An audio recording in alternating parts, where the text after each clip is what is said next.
देखिए, प्यार मोहब्बत ना कोई धर्म जाति देख के नहीं होता भाई, इंसान को हो जाता है। और फिर अगर ये थ्योरी है कि अल्लाह की मर्जी के बिना एक पत्ता नहीं हिलता, तो फिर अल्लाह ने उसके दिमाग में बात डाली ना।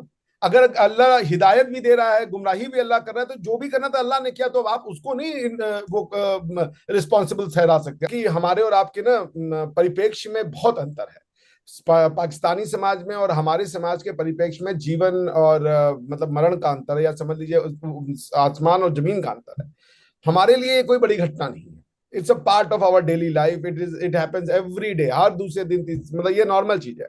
हमारे बड़े बड़े जो सिनेमा एक्टर्स हैं, या हमारी डे टू डे लाइफ में आपको ऐसी घटनाएं मिल जाएंगी जहां एक हिंदू ने किसी मुसलमान से शादी की हो। हमारा ऑब्जेक्टिव था, हम कश्मीर आजाद कराने गए थे, कश्मीर तो वही है, और हमारी हालत खराब हो गई। अब ट्विटर ने गिलगिट बल्तिस्तान को भी इंडिया का हिस्सा दिखा दिया। तो बिल्कुल। पॉइंट ये है भाई साहब, देखिए, इन दुश्मनियों को खत्म करें। मानने से है ना भाई, लाल किला को अपना मान रहे हैं आप। जो सनातन है ये भी किताबियां हैं, तो आपकी किताब में जो है उसमें किताबिया से शादी अलाउड है। बिल्कुल। अगर हालांकि ये कि वन साइडेड है कि खाली जो मर्द है, और अगर औरत किताबिया है तो फिर आप शादी कर सकते हैं, लेकिन अलाउड है किताबिया से शादी। ठीक है ना।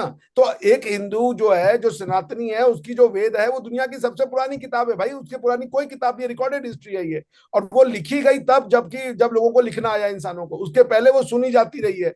ये जो कशकोल है, ये कशकोल आपकी अपने लोगों की किया धरा नहीं है, ये वही आइडेंटिटी क्राइसिस आपको कशकोल पकड़ाता है। क्योंकि आइडेंटिटी क्राइसिस में इकोनॉमिक्स नहीं करनी, बिजनेस नहीं करना, ट्रेड नहीं करना, एक ऐसी आर्म फोर्सेस बनानी है जिसका कि कोई पर्पज नहीं है सिवाय हमें इंडिया से लड़ने के लिए। वो लड़ाई नहीं हो रही तो उसको आपको खर्चा भी करना है, आपके पास नहीं है मेंटेन करने का उतना बड़ा। इंडिया तो है वो 54 अरब डॉलर खर्च कर देगा अपने डिफेंस के लिए, आप 5 अरब भी नहीं खर्च पाओगे आप। जी तो दोस्तों, मैं हूं सुहेब चौधरी और आप देख रहे हैं मेरा और आपका YouTube channel real entertainment TV. सबसे पहले आपकी मोहब्बतों का बहुत शुक्रिया कि आप मेरे काम को पसंद करते हैं, लेकिन अगर अभी तक किसी ने इस चैनल को सब्सक्राइब नहीं किया तो सब्सक्राइब कर दें ताकि हर आने वाली नई वीडियो आप तक पहुंच सके। कहते हैं everything is fair in love and war. अब इंडिया पाकिस्तान के दरमियान बहुत सी जंगें जहां पर हमने देखी हैं, वहां पर बहुत से मोहब्बत के वाकयात भी हैं।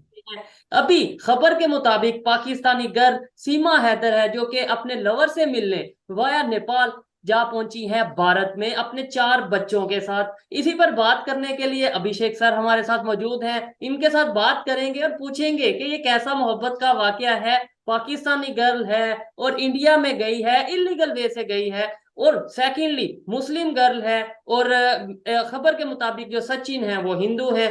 बात करेंगे। अभिषेक सर, कैसे हैं आप? थैंक यू शोएब, हम बहुत अच्छे हैं। आपके सभी दर्शकों को गुड मॉर्निंग, आपको गुड मॉर्निंग। आप कैसे मैं फिट फाट। Good morning sir. हैं? सर आज तो ये मेरे ख्याल से आप यूनिवर्सिटी जाने से पहले हमें यहाँ पे लेक्चर देंगे, उसके बाद यूनिवर्सिटी जाएंगे। नहीं, अभी यूनिवर्सिटी में लेक्चर वाला वो नहीं शुरू है, बच्चे तो अभी बाद में आएंगे, अभी तो एडमिनिस्ट्रेटिव काम चल रहे, तो आज आप ही को बस लेक्चर देंगे। जरूर सर, जरूर सर। ये क्या आपने खबर देखी होगी कि पाकिस्तान से एक गर्ल है, औरत है, जो कि 4 बच्चों के साथ इंडिया जा पहुंची है। क्या कहना चाहेंगे इसके ऊपर? देखिए, ये बहुत गंभीर पहलू है, ये बहुत इसके कई पहलू हैं जो आपको एग्जामिन करने पड़ेंगे। जैसे सबसे पहली बात आपने कहा everything is fair in love and war, वो सही नहीं है, कतई सही नहीं है। अब आप वॉर में किसी के ऊपर परमाणु बम मार दें, वो बेचारा छोटा सा कंट्री हो, कह दे कि भाई वॉर में सब फेयर है, तो वो नहीं सही है। उसी तरीके से एक प्रेमी है, उसको अपनी प्रेमिका नहीं मिली और उसके ऊपर जा करके वो तेजाब फेंक दे, तो भी वो भी ठीक नहीं है। तो definite. Not everything is fair in love and war. देखिए, जैसे एक बात तो ये माननी पड़ेगी कि ये जो लड़की है, अब चूंकि हमारे और आपके ना परिप्रेक्ष्य में बहुत अंतर है। पाकिस्तानी समाज में और हमारे समाज के परिप्रेक्ष्य में जीवन और मतलब मरण का अंतर है, या समझ लीजिए आसमान और जमीन का अंतर है। हमारे लिए ये कोई बड़ी घटना नहीं है। It's a part of our daily life. It happens every day, हर दूसरे दिन मतलब ये नॉर्मल चीज है। हमारे बड़े बड़े जो सिनेमा एक्टर्स हैं, या हमारी डे टू डे लाइफ में आपको ऐसी घटनाएं मिल जाएंगी जहां एक हिंदू ने किसी मुसलमान से शादी की हो, या किसी बुद्ध ने किसी हिंदू से शादी की हो, किसी मुसलमान ने किसी हिंदू से शादी की हो, क्रिश्चियन से शादी की हो। तो ये नॉर्मल घटना है, हमारे लिए कोई बड़ी घटना नहीं। हाँ, इसमें एक ये जो सबसे बड़ी घटना इसमें है कि भाई वो 4 बच्चों के साथ वो लड़की जो है पहले दुबई गई, दुबई नेपाल आई और नेपाल से भारत आई। ये भाई बड़ी जबरदस्त उसकी डिटर्मिनेशन थी। हेड्स ऑफ टू उसको, डिटर्मिनेशन को। और अब चूंकि वो आ गई हैं, तो बाकी बातें अब उनके पति के साथ जो हुआ, चूंकि वो उनकी दूसरी बेगम थी, अब उस पे तो बात करना उनके साथ भी गलत हुआ, उनकी वो जिस माहौल में रहते हैं उस हिसाब से तो वो जो कर रहे थे वो सही कर रहे थे, उनके साथ गलत ही हुआ। लेकिन अब चूंकि वो आ गई हैं तो फिर उनके जीवन की रक्षा करना और उनके सुनहरे भविष्य की और सुनहरे भविष्य की पूर्ति करना, ये तो अब सचिन का काम है, जो उनके नए पति हैं, शौहर हैं, जो भी कह ले। तो ये मैं इसको इसी देखता हूँ। देखिए कई लोगों से मेरी कल बातचीत हुई, चर्चा पे हुई, तो उन्होंने कहा कि इस्लामिक दृष्टि से ये गलत है। तो देखिए जब आप इस्लामिक दृष्टि की बात करते हैं पर आपकी समाज में इस्लाम के हिसाब से आप रहते नहीं है, आपने पार्लियामेंट बनाई हुई है। अगर आपको इस्लामिक दृष्टि से रहना है तो सबसे पहले अपनी पार्लियामेंट को बंद करें आप। क्योंकि इस्लाम के दृष्टि के हिसाब से कुरान एक मुकम्मल किताब है, उसमें सारे लॉज बन गए हैं, अब कोई लॉज को बनने की गुंजाइश नहीं है। जो फिक है वो खाली ये है कि अगर कोई लॉज है उसके एप्लीकेशन में कुछ कंफ्यूजन है तो उसके लिए आपके पास एक जखीरा ऑफ फिक पड़ा हुआ है। जी जी। तो अगर आपको इस्लामिक समाज, जो लोग इस्लाम के समाज की दुहाई दे रहे हैं, उनसे कहें कि पहले वो पार्लियामेंट बंद करें, क्योंकि पार्लियामेंट का एक ही काम है और वो काम होता है लॉ बनाना। जब सारे लॉ मुकम्मल हैं तो फिर आपको क्या लॉ बनाने की जरूरत है? आप कोई जिरगा बना लें, कोई इस तरीके का पंचायत पंचायत टाइप से बनाएं जहाँ पे कि जो अगर कोई कंफ्यूजन है किसी कुरानिक या शरई लॉ को लेकर के, तो उसका इंटरप्रिटेशन करें। और अगर आपको पार्लियामेंट्री सिस्टम ऑफ लॉ चाहिए या पार्लियामेंट्री सिस्टम ऑफ डेमोक्रेसी चाहिए, जो भी इमरान खान के समर्थक हैं या जो भी नवाज शहबाज शरीफ के समर्थक हैं, अगर वो इलेक्टेड फॉर्म ऑफ गवर्नमेंट चाहते हैं तो पहले डेमोक्रेसी को समझिए आप। ये डेमोक्रेसी है, थियोक्रेसी नहीं है। अगर आपको डेमोक्रेसी चाहिए, थियोक्रेसी का उल्टा होगा डेमोक्रेसी। अब आप कहेंगे हमको डेमोक्रेसी भी चाहिए, हमको थियोक्रेसी भी चाहिए, तो ये तो वो बात हो गई कि हमको आग भी चाहिए और पानी भी चाहिए। ये नहीं हो सकता, असंभव है ये। तो जी अगर आपको डेमोक्रेसी चाहिए तो लॉज फिर ह्यूमन मेड लॉज होंगे, मैन मेड लॉज होंगे। अगर आपको डेमोक्रेसी चाहिए तो जो आपका पार्लियामेंट्री लॉ है वो आपके सारे रिलीजियस लॉ से ऊपर का लॉ होगा। तो हमारे यहाँ जैसे देख ले, एक हिंदू सिवाय हिंदू के अलावा, हालांकि हमारे यहाँ कोई ऐसा वो नहीं था, लेकिन मान ले हिंदू किसी और हिंदू के अलावा हिंदू से शादी लड़का या लड़की नहीं कर सकती है। लेकिन हमारे यहाँ फिर पार्लियामेंट ने स्पेशल मैरिजेस एक्ट बनाए, उसमें यदि कोई मुस्लिम लड़की है और वो हिंदू लड़के से शादी करना चाहती है तो कर सकती है, कोई मुस्लिम लड़का है वो हिंदू लड़की से शादी करना चाहता है तो वो कर सकता है। दोनों को धर्म परिवर्तन की कोई आवश्यकता नहीं है। उनके बच्चे जो होंगे वो समाज में मान्य होंगे और वो जो उनके प्रॉपर्टी के अधिकार है उनको उस हिसाब से मिलेंगे। ठीक तो है। भाई आप दोनों तरफ की दुहाई मत दें। अब औरत की भी राइट सुने। अब आप औरत अगर मान लीजिए वो बेचारी तलाक देकर के खुला लेकर के भी आ सकती है, लेकिन अब मैंने मुझे कल पता चला कि मैरिज के कॉन्ट्रैक्ट में, चूंकि आपके यहाँ तो शादी है, कॉन्ट्रैक्ट है, इससे ज्यादा उसकी कोई वैल्यू नहीं है ना। तो कॉन्ट्रैक्ट का मतलब है कि दो पार्टी के बीच में एग्रीमेंट। अब एक आदमी ने अपनी एग्रीमेंट तोड़ दी, वो लड़की नहीं चाहती इस कॉन्ट्रैक्ट को कंटिन्यू किया जाए, तो क्या उसको अधिकार नहीं है कॉन्ट्रैक्ट तोड़ने का? तो भाई अधिकार है, वो उसका नाम है खुला। अब खुला में कॉन्ट्रैक्ट में ही ये बात डाल दी जाती है मैरिज के समय कि क्या पति अपनी पत्नी को खुला देना चाहता है, और पति अगर मना कर दे कि मैं अपनी पत्नी को खुला नहीं देना चाहता हूं तो उसका राइट्स भी ले गया। तो लॉज ऑफ कॉन्ट्रैक्ट का बेसिक प्रिंसिपल है कि यदि लॉ जो कॉन्ट्रैक्ट है, चूंकि ये तो रेडीमेड फॉर्मेट आता है ना, इसमें दोनों पार्टी अपना एग्रीमेंट तो करती नहीं, मुझे ये वाला क्लाउज चाहिए, मुझे ये चाहिए, वो तो रेडीमेड आता है, खाली साइन करना होता है उसमें। तो और अगर ऐसा साइन कॉन्ट्रैक्ट है, करना होता है, लेकिन एक चीज मैं आपको क्लियर करता चलूं कि वहां पे भी जो खुला का ऑप्शन होता है, जो कि लड़की का हक होता है, जो कि हमारे निकाह नामे जो एक पेपर आता है उसके अकॉर्डिंगली, तो वहां पे भी लड़के वाले वो हक उससे ले लेते हैं कि मतलब ये वाले ऑप्शन पे आपने टिक नहीं करना। मोस्टली ऐसा होता है, देखने में आता है। तो मतलब वो खुला का तो ऑप्शन बात यही है। किसी के पास नहीं होता। देखिए बात यही है, बात सिर्फ शादी की नहीं है। कोई देखिए प्यार मोहब्बत तक कोई धर्म जाति देख के नहीं होता भाई, इंसान को हो जाता है। और फिर अगर ये थ्योरी है कि अल्लाह की मर्जी के बिना एक पत्ता नहीं हिलता, तो फिर अल्लाह ने उसके दिमाग में बात डाली ना। अगर अल्लाह हिदायत भी दे रहा है, गुमराही भी अल्लाह कर रहा है, तो जो भी करना था अल्लाह ने किया, तो आप उसको नहीं वो रिस्पॉन्सिबल ठहरा सकते, अल्लाह को ही ठहराएंगे आप, क्योंकि अल्लाह ने उसके मन में ये गुमराही डाली। अल्लाह ने उसको इतनी कुव्वत दी कि भाई तुम जाओ, और अल्लाह ने ही उसकी हिफाजत की। क्योंकि इंसान कौन होता है हिफाजत करने वाला? सबसे बड़ा तो अल्लाह है।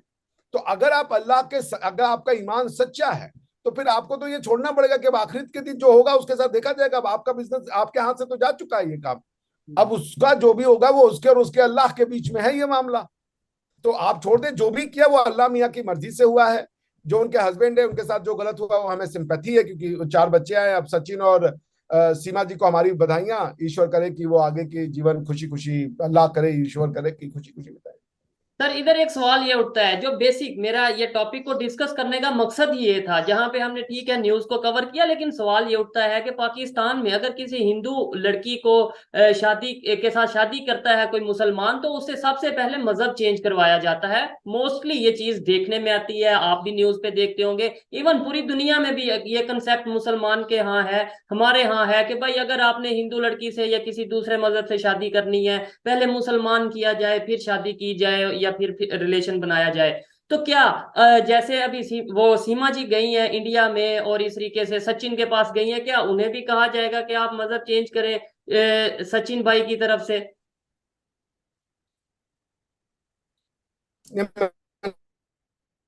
आप देखें, स्वरा भास्कर एक बहुत बड़ी फिल्म अदाकारा है, उन्होंने एक मुस्लिम से शादी की है। उन्होंने स्पेशल मैरिज एक्ट में की, ना उन्होंने अपना धर्म बदला, ना उनके हस्बैंड ने अपना धर्म बदला। हमारे यहाँ ये इसकी व्यवस्था है, अगर वो चाहे तो कर ले, ना चाहे तो करे उनका। देखिए, हम फ्री सोसाइटी में रहते हैं, आपको समझना पड़ेगा।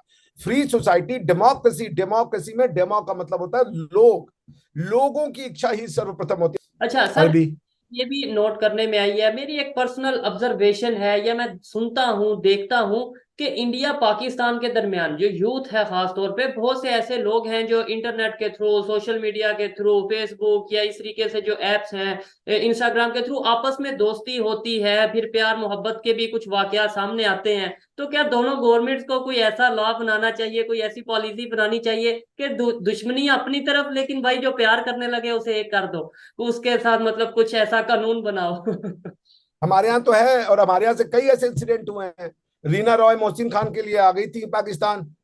जी। एक दो एक्सीडेंट नहीं, आपको कई ऐसी पाकिस्तान, वो शोएब मालिक ने शादी की इंडियन सानिया मिर्जा से। हाँ। ऐसे कई, मैं बता दूं, हमारे यहाँ देखिए, आमिर खान की 3 शादियां हुई, तीनों लड़कियां हिंदू थी। फरहान अख्तर जो कि जावेद अख्तर के बेटे, उनकी 2 शादियां हुई, दोनों लड़कियां हिंदू हैं। उन्होंने एक को डिवोर्स दिया, वो भी हिंदू थी। अभी जो फरहान, जो शिवानी दांडेकर के साथ शादी की, वो भी हिंदू है। हम इसको देखते नहीं हिंदू मुसलमान की नजरों से। अगर शिवानी को फरहान पसंद है, बात खत्म हो गई। उसी तरीके से किसी सीमा को अगर सचिन पसंद है, तो बात खत्म हो गई। अगर आप इसको देखते हैं, आप हमारे यहाँ देख लें, वो प्रियंका चोपड़ा है, उन्होंने निक जोनास से शादी की, कितना सुंदर लगा। क्रिश्चियन विधि से भी शादी हुई, हिंदू विधि से भी शादी हुई, दोनों को कोई ऑब्जेक्शन नहीं था। देखिए, ऐसा है, आपके यहाँ भी मेरा जो सीरियन दोस्त था, उससे मेरी बातचीत हो रही थी, तो वो ये बोला, यार ये सिर्फ पाकिस्तानियों में है, तुम सीरिया और इस तरह की कंट्रीज में आओ, जॉर्डन में उतना नहीं देखते हैं। वो बोले हमारे, चूंकि उनको ये नहीं पता था कि जो सनातन है ये भी किताबियां हैं। तो आपकी किताब में जो है, उसमें किताबिया से शादी अलाउड है। बिल्कुल। अगर हालांकि ये कि वन साइडेड है, कि खाली जो मर्द है और अगर औरत किताबिया है तो फिर आप शादी कर सकते हैं, लेकिन अलाउड है किताबिया से शादी। ठीक है ना? तो एक हिंदू जो है, जो सनातनी है, उसकी जो वेद है वो दुनिया की सबसे पुरानी किताब है भाई। उसके पुरानी कोई किताब नहीं, रिकॉर्डेड हिस्ट्री है ये। और वो लिखी गई तब, जबकि जब लोगों को लिखना आया इंसानों को, उसके पहले वो सुनी जाती रही है। तो किताब, मान लीजिए आपने किताब रट ली है, आपको एक किताब का पूरा एक पोयम है, किताब का आपने रट लिया, तो क्या वो आपके दिमाग में है तो किताब है या नहीं है? वो भी तो किताब ही है ना आपके दिमाग में, कि किताब सिर्फ पन्ने पे जब छपेगा तभी किताब है। तो ये बात सोचने वाली है कि आपको ये समझना पड़ेगा कि चूंकि उस सोसाइटी में नहीं पता था कि वेद करके एक किताब लिखी हुई है, उसके ऊपर उपनिषद जैसी कमेंट्रियां लिखी हुई हैं। बड़े बड़े, आप देख ले, अमेरिकन साइंटिस्ट ने उपनिषद को, कार्ल सगान को पढ़ ले, आप ओपेनहाइमर को पढ़ ले, जितने वेस्टर्न साइंटिस्ट है उन्होंने कोट किया है भाई कि उपनिषद को, कि ये फिलॉसफी बहुत डीप फिलॉसफी है। तो अगर किताबिया वाली बात होती है, तो हम भी तो, we are the people of, जैसे मेरे किसी दोस्त ने बड़ा अच्छा बोला, हमसे किसी क्रिश्चियन ने पूछा कि तुम्हारी कौन सी किताब है, वी हैव अ बुक। तो मेरे दोस्त ने बड़ा अच्छा कहा, वो भी क्रिश्चियन था, उसने कहा कि we are not people of book, we are people of library. India के पास लाइब्रेरियां हैं, किताब जाके देखो। खिलजी ने जिस नालंदा विश्वविद्यालय को जलाया, हमारी हजारों सैकड़ों किताबें जला दी, उसके बाद भी हमारी किताबें मौजूद हैं। तो मेरा ये कहने का मतलब है, देखिए हम लोग एक लोग हैं, हमारी खमीर एक है। अभी हम हसन निसार साहब ने हमारे डीएनए को गाली दे दी, तो सब लोगों ने कहा, क्योंकि हसन निसार साहब तो यही कह रहे थे ना कि भाई ये तो इनका, ये तो कन्वर्टेड है, मुंह मत खुलवाओ। वो यही कह रहे थे कि मेरा मुंह मत खुलवाओ। अभी ये जो जो 25 करोड़ इधर, 25 करोड़ उधर, ये 75 करोड़ में से 5-6 करोड़ बाहर के होंगे, वो भी बहुत ज्यादा नंबर है, उतने लोग नहीं थे। लेकिन उन्होंने कहा मुंह मत खुलवाओ, ये सारे इनका भी पर दादा परदादा के पीछे जाओगे, पता चल जाएगा कौन है इनका डीएनए। तो यही कह रहे थे ना कि आप हिंदू से कन्वर्टेड हो। अब ये बात अलग है कि आप क्या सभी अराई हो या सभी बाहरी से आए हो, कोई अगर देश में ना हो तो बात अलग है कि भाई पूरा पंजाबी खाली था, सब के सब सेंट्रल एशिया और अरब से आ गए तो बात खत्म है। लेकिन अगर आप देखेंगे कि हम लोग एक हैं, तो क्या ऑब्जेक्शन है किसी को?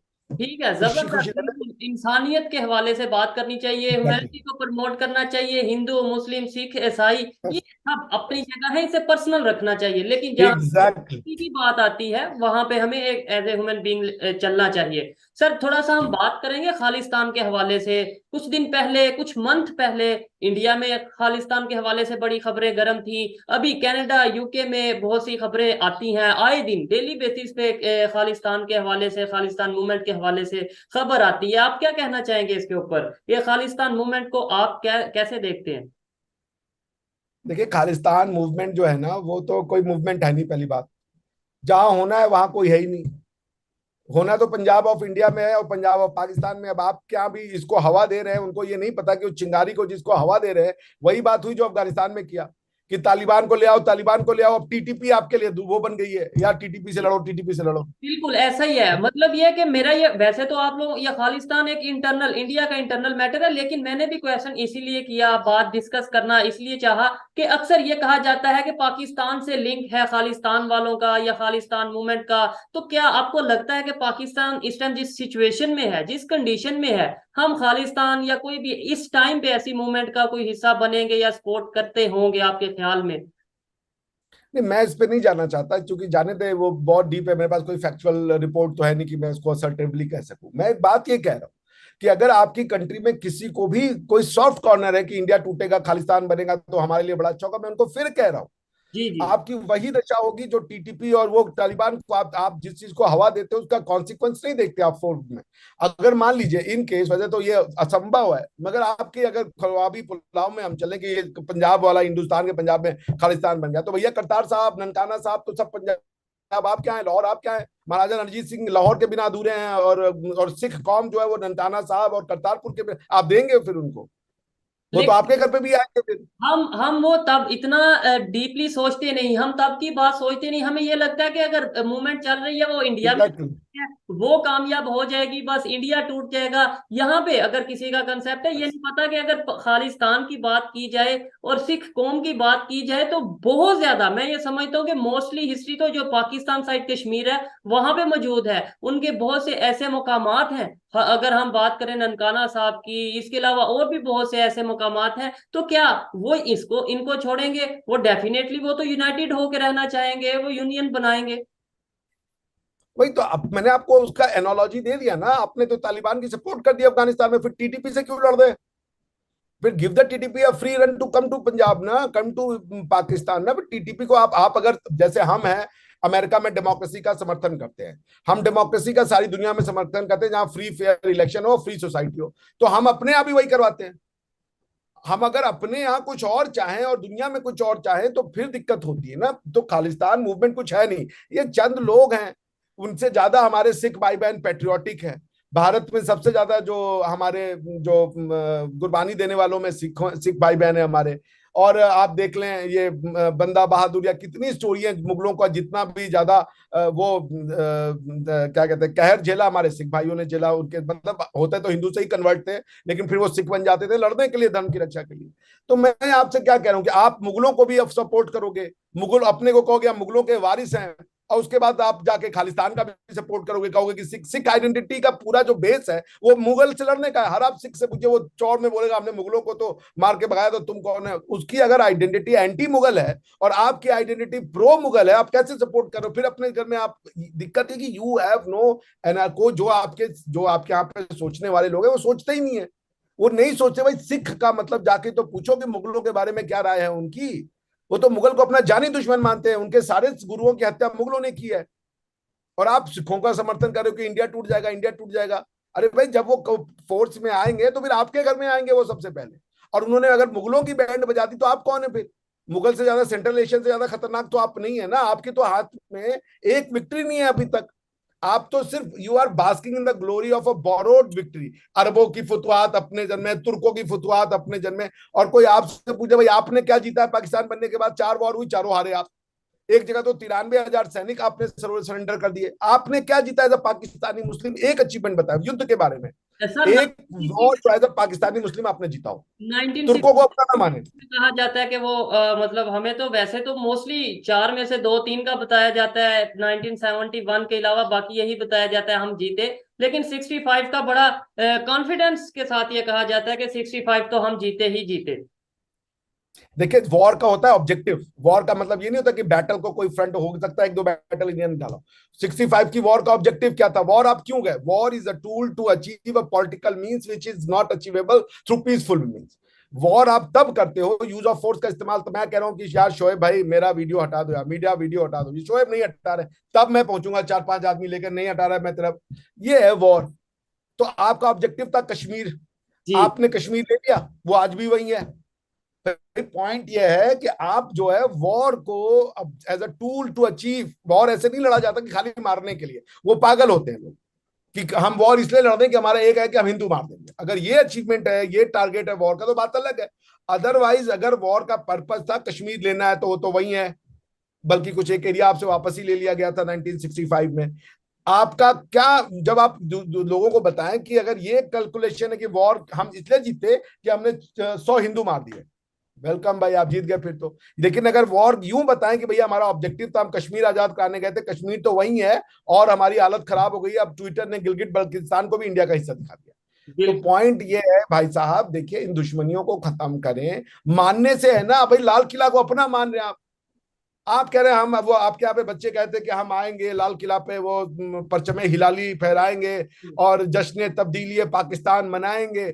मानने की तो बात है ना यार, लाल किला को अपना मानते हो ना भाई। ताजमहल दुनिया की सबसे बड़ी कृति, दुनिया की सबसे बढ़िया लैंग्वेज उर्दू, दुनिया की सबसे बढ़िया जो आज तक वो आर्किटेक्चर, वो ताजमहल हम मान लेते हैं भाई। बाकियों को क्यों निगलेक्ट करना है? क्या ताजमहल मानने के लिए कंडीशन है कि जो हमारे यहाँ पहाड़ काट के मंदिर बना दिए, कोई पत्थर नहीं, पहाड़ों को काटा उसमें मंदिर बना दिया। बेमियान में इतना बड़ा वो साइंस टेक्नोलॉजी इंजीनियरिंग सबका फीट है कि सोचिए 30 फुट ऊंची पहाड़ों में उकेर देना फेस और वो बुद्धा की मूर्ति, ये आप समझते हैं ये कोई ऑर्डिनरी इंसान कर पाएगा? उतना ऊपर कैसे चढ़े होंगे आज से 2000 साल पहले, इतना प्रिसीजन के साथ उनके हथियार होंगे कि एकदम आंख कान और ये सब निकाल देना। सोचिए कितना फाइनेस्ट ह्यूमन ब्रेन रहा होगा। और आप कह रहे हो यार ये सब मेरे नहीं है, बेमियान को हम तोड़ देंगे।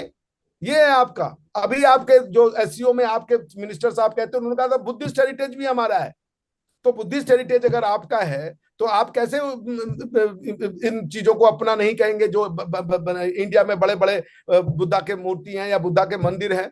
जरा जापान में जाके देखिए हिंदुओं के प्रति क्या उनका सम्मान है। जापान के लोग हिंदुओं को अपना गुरु मानते हैं, क्योंकि जापानीज जो बुद्धिज्म है, शैंटोइज्म और बुद्धिज्म, उनके सारे गॉड वो हिंदू गॉड से। मैं आपको ऐसे वीडियोस भेजूंगा, जापानी बनाते हैं। हमारे यहाँ रामायण का जो सबसे पहले वो बनाया गया था, क्या नाम है, एनिमेटेड सीरीज, जापानीज में बनाया।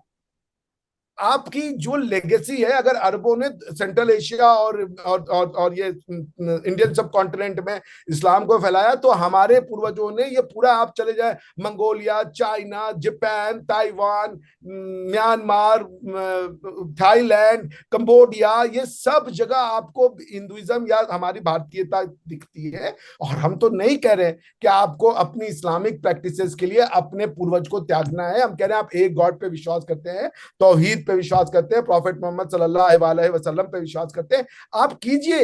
मगर अपनी कल्चर को क्यों वो देना? बिल्कुल। अगर मोहनजोदाड़ो आपका है, अगर बुद्धिज्म आपकी हेरिटेज है, जो आपके आपके मिनिस्टर ने बोला एससीओ समिट में, एससीओ में तो ज्यादातर बुद्धिस्ट थे।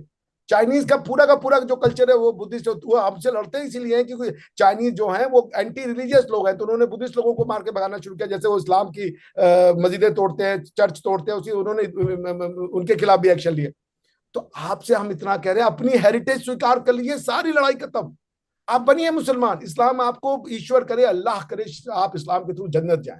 लेकिन आज आप खुद ही मुनाफकत ना करें। आप जो है शरिया वाला जो है पूरा शरिया लेते नहीं है, आप क्रिमिनल शरिया लॉ आपने हटा दिया है, संसार आप करते नहीं हैं। आप जो लॉ ऑफ कॉन्ट्रैक्ट है वो आपका चलता है ब्रिटिश वाला, पीनल कोड आपका ब्रिटिश वाला चलता है। आपको सिर्फ और सिर्फ फैमिली लॉ में शरिया चाहिए, तो वो, और आपको डेमोक्रेसी भी चाहिए, आपको वो भी चाहिए। पार्लियामेंट का काम है लॉ बनाना। लॉ की जरूरत है अब आपके हिसाब में, जब ये सारे लॉ बन चुके हैं।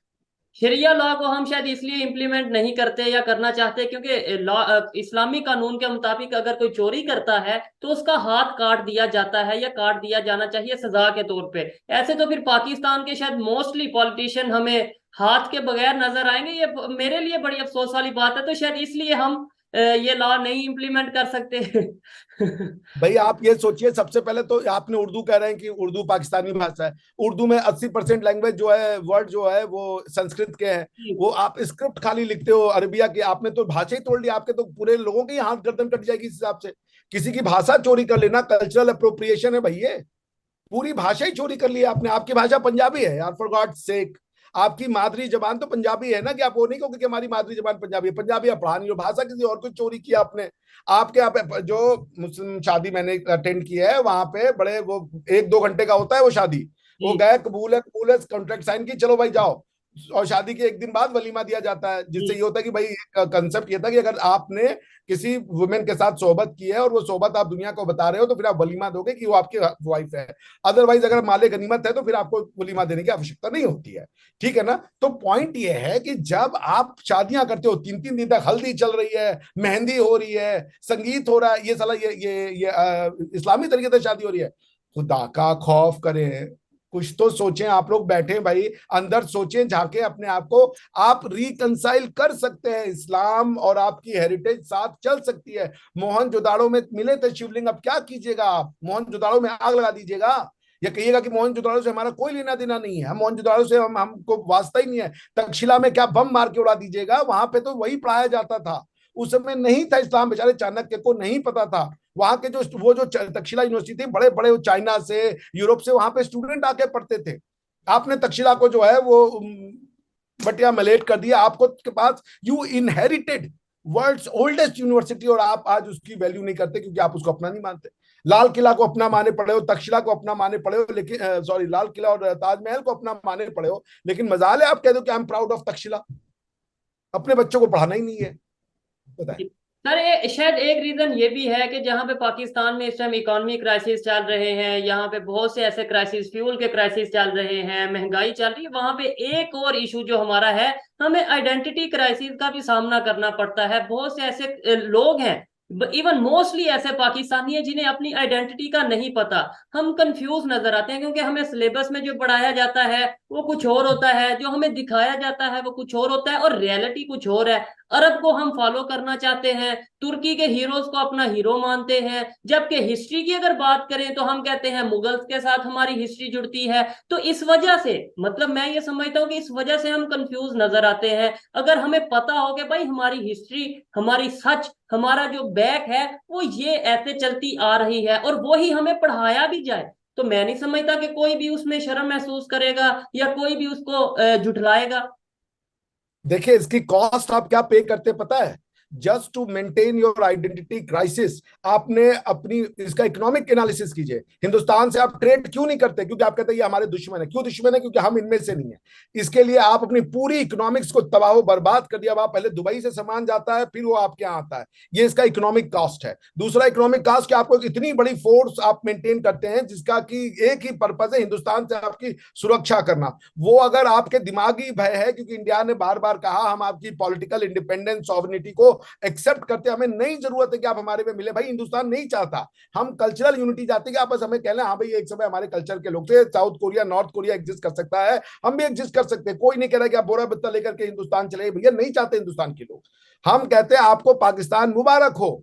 हम कल्चरल यूनिटी की बात करते हैं, अखंड भारत भी कल्चरल यूनिटी है। बाकी जो होगा अब ये चाइना पर, ये इंडिया और अमेरिका और कनाडा और अमेरिका का, तो आपके बानी ने कहा था कि हम कनाडा और अमेरिका बनाना चाहते हैं, वही कल्चरल यूनिटी की बात होती है। और हम कह दे तो अखंड भारत, चड्डी, आरएसएस और पता नहीं हिंदू दहशतगर्द हो जाएंगे। लेकिन अगर मोहम्मद अली जिन्ना साहब कह दे तो वो बहुत बड़े लीडर हो जाते हैं। बात मैं आपसे क्या कह रहा हूं, इसकी इकोनॉमिक एनालिसिस कीजिए इस आइडेंटिटी क्राइसिस का। कितना बड़ा आप पे कर रहे हैं, आप लोगों के मुंह से निवाले छीन रहे हैं, क्योंकि आपको ये आइडेंटिटी क्राइसिस मेंटेन करनी है। अगर आप ट्रेड, अगर आज आप सामान्य होता, अगर हम दोनों देश एक मिल करके रह रहे होते, तो इन बच्चों के मुंह में दाने होते। इन माओ के जो बच्चे, जो गोद में भूखे बच्चे, वो बच्चे भूखे नहीं होते। आपका मुस्तकबिल दुनिया भर में आराम से होता। आज आपकी जो जलालत होती है दुनिया भर के एयरपोर्ट पे, पासपोर्ट के नाम पे, वो नहीं होती, क्योंकि आप अपनी आइडेंटिटी क्राइसिस का जो इकोनॉमिक, पॉलिटिकल और सोशियोलॉजिकल जो कीमत अदा कर रहे हैं उसको कोई पढ़ने को तैयार नहीं है। आपकी इकोनॉमी आज 30 पर आज आपको 2024-25 में $25 बिलियन देना है। आप कहां से दे देंगे $3 बिलियन? $3 बिलियन इंडिया के लिए यार ये जोक है। $3 बिलियन, $600 बिलियन का हमारे पास आज की डेट में रिजर्व है, और 2050 में इंडिया दुनिया की सेकेंड लार्जेस्ट इकोनॉमी होगी। आपकी एनालिसिस में ये नहीं आया कि हम सोने की चिड़िया थे एक समय, वापस बनेंगे सोने की चिड़िया। हमारी जो गरीबी है वो गरीबी नेचुरल नहीं थी, हमारी गरीबी एफ्लिक्टेड थी। यूरोपियंस और ये जो हमारे यहाँ बाहर के आक्रांता आए, मुगल और ये सब, इन लोगों ने हमें गरीब किया। इन लोगों ने कितनी यूनिवर्सिटी बना दी मुगलों ने? एक यूनिवर्सिटी नहीं बनाई। कितने उन्होंने बिजनेस का आइडिया दे दिए? एक नहीं दिया। लेकिन पढ़ा दिया कि अलाउद्दीन खिलजी ने बाजार वो व्यवस्था लागू की। इसके पहले इंडिया में सब चोरी हो रहा था। तो अगर इंडिया में सब चोरी हो रहा था तो सोने की चिड़िया कैसे बन गया था इंडिया? ये भी तो जवाब दे दो यार। इसके पहले इंडिया में इतनी रिचनेस कैसे थी?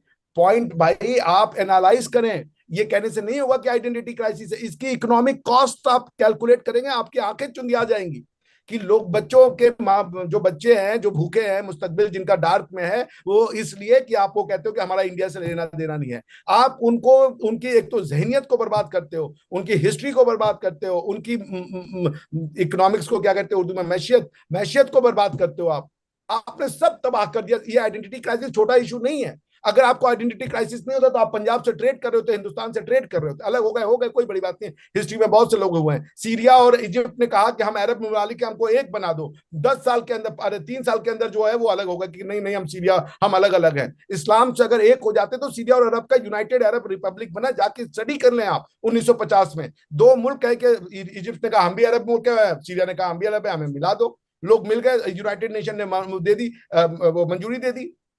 5 साल भी नहीं टिके, अलग हो गए। सीरिया ने कहा तुमसे अलग है। भाई अगर इस्लाम से अगर वो जुड़ जाते तो सारे के सारे अरब मुमालिक एक हो रहे होते। वो कुवैत और सऊदी अरेबिया में, अरे कतर और सऊदी अरेबिया में लड़ाई नहीं हो रही होती। अभी सबसे बड़ा जो इस पूरे डिकेड का सैंक्शन जो जो हुआ, किसी कंट्री ने किसी पे लगाया, वो था सऊदीया ने कुवैत के ऊपर लगा दिया, अरे कतर के ऊपर लगा दिया था। उन्होंने कहा कतर का कोई सामान हमारे यहाँ नहीं आएगा क्योंकि ये जो है इस तरह की पॉलिसी मानते हैं। मैं फिर कह रहा हूं कॉस्ट एनालिसिस करें, बैठे डॉलर में आपको मिल जाएगा कि ये आइडेंटिटी क्राइसिस की कितनी बड़ी डॉलर आप कीमत का अदा करते हैं। इस आइडेंटिटी क्राइसिस को मेंटेन करने के लिए आप जाके दुनिया में भीख मांगते हो, इस आइडेंटिटी क्राइसिस के लिए। ये जो कशकोल है, ये कशकोल आपकी अपने लोगों की किया धरा नहीं है, ये वही आइडेंटिटी क्राइसिस आपको कशकोल पकड़ाता है। क्योंकि आइडेंटिटी क्राइसिस में इकोनॉमिक्स नहीं करनी, बिजनेस नहीं करना, ट्रेड नहीं करना, एक ऐसी आर्म फोर्सेस बनानी है जिसका कि कोई पर्पज नहीं है सिवाय हमें इंडिया से लड़ने के लिए। वो लड़ाई नहीं हो रही तो उसको आपको खर्चा भी करना है, आपके पास नहीं है मेंटेन करने का उतना बड़ा। इंडिया तो है वो 54 अरब डॉलर खर्च कर देगा अपने डिफेंस के लिए, आप 5 अरब भी नहीं खर्च पाओगे। आप कोई मैच नहीं रखा।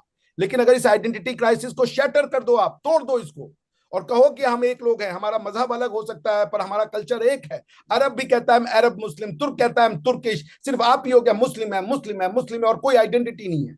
भाई आपको इकोनॉमिक्स, अल्लाह का वास्ता जाके पढ़ें इसकी इकोनॉमिकल, सोशियोलॉजिकल, पॉलिटिकल, कल्चरल जरा एनालिसिस करें। आप $1 ट्रिलियन रोज अपने लोगों का नुकसान कर रहे हैं, उनके मुंह से निवाले छीनते हैं ये खाली आइडेंटिटी क्राइसिस मेंटेन करने के लिए। इसका इकोनॉमिक आउटपुट मिल जाएगा आपको डॉलर के टर्म में कि कितना डॉलर आप इसकी कॉस्ट पे करते हो टू मेंटेन दिस।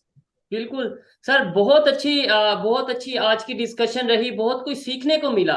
लेकिन लास्ट में पाकिस्तान से कुछ लोग जो अगर मुझे देख रहे हैं, उनसे ये सादा से 2-3 सवालात करना चाहूंगा कि अगर हमें सच हिस्ट्री बता दी जाए तो उसमें क्या हर्ज है? अगर इंडिया पाकिस्तान के दरमियान ट्रेड हो जाए तो क्या हमारे यहाँ पे जो क्राइसिस हैं, एक तो आइडेंटिटी क्राइसिस का भी इशू सॉल्व हो सकता है, उसके अलावा इकोनॉमी क्राइसिस का इशू भी सॉल्व हो सकता है, उसके अलावा हम अपने नेबर के साथ मिलकर बहुत कुछ बेहतर कर सकते हैं। ये 2 क्वेश्चन अगर एक आम से इंसान को समझ आ रहे हैं, अगर मुझे समझ आ रहे हैं कि भाई हमें खिलाया जा रहा है, हमें जानबूझ के एक साजिश के तहत, और ये साजिश कोई यूएस, कोई इंडिया, कोई इसराइल नहीं, ये हमारे अंदर से ही लोग कर रहे हैं जो कि हमें इंडिया के नाम से मुतरफर करते हैं। और आज इंडिया को पाकिस्तान की जरूरत नहीं है, ये मैं बात 100% कंफर्म कह सकता हूं। अगर जरूरत है तो पाकिस्तान को है इंडिया के साथ तल्लुकात बेहतर करने की। नो डाउट कहीं ना कहीं फायदा इंडिया का भी होगा अगर इंडिया पाकिस्तान के रिलेशन बेहतर होते हैं कुछ ना कुछ, लेकिन वो आटे में नमक के बराबर होगा। लेकिन पाकिस्तान का जो फायदा होगा, पाकिस्तान शायद IMF से अपनी जान छुड़वा सके अगर इंडिया के साथ रिलेशन बेहतर होते हैं। पाकिस्तान में जो गाड़ी यहाँ पे 30 लाख की मिलती है, वहां पे वो 4 लाख की मिलती है। अगर रिलेशन बेहतर होते हैं तो पाकिस्तान में 4 की नहीं 12 की मिल जाएगी, 15 की मिल जाएगी। बहुत सी चीजें हम फायदा ले सकते हैं, अपना मतलबी होके ही रिलेशन बेहतर कर ले, फायदे के तौर पे ही रिलेशन बेहतर कर ले, तो भी हमें ये चीजें करनी चाहिए। आज की ये वीडियो आपको कैसी लगी कमेंट में जरूर बताइएगा। और नेक्स्ट हम किस गेस्ट को अपने इस प्रोग्राम में रिक्वेस्ट करें कि वो पार्टिसिपेट करें, ये भी आप बता सकते हैं। मिलते हैं नेक्स्ट वीडियो में, तब तक के लिए पीस आउट, अल्लाह हाफिज।